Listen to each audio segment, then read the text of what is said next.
Hello, our title is, How does the water cycle interact with the atmosphere? We're going to answer the questions, what is the water cycle? What does it do? And how does it interact with the atmosphere? We are Brianna, Daniel, and Leslie. Okay, first we have some key terms for you.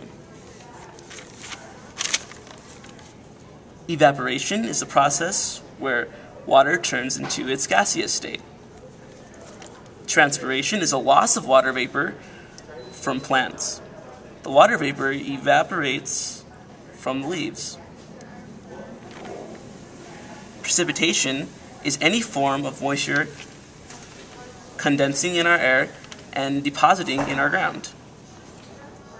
Groundwater is water that has accumulated underground, filling every pore and spaces in rock or soil.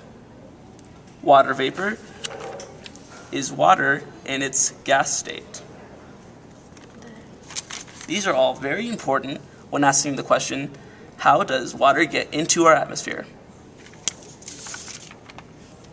Now we're going to do a quick run through of what the water cycle is, even though we've all been in 5th grade. Evaporation occurs when heat comes down and moves the water vapor into our atmosphere.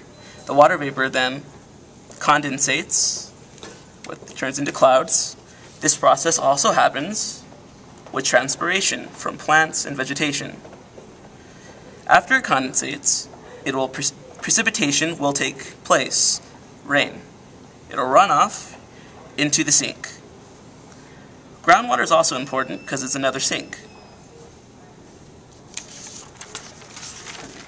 You might be asking yourself, what are sinks? Some sinks include oceans, glaciers, rivers, and ponds.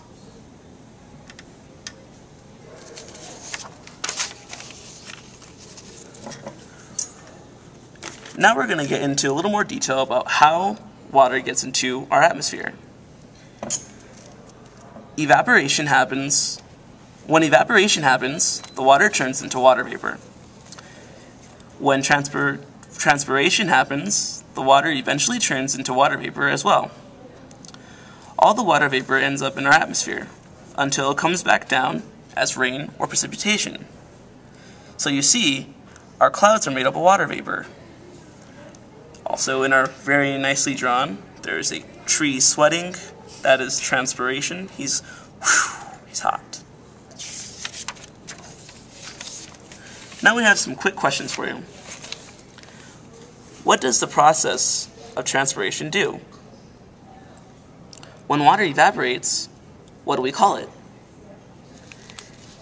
And what are some water sinks? Thank you for your time. This has been a blast.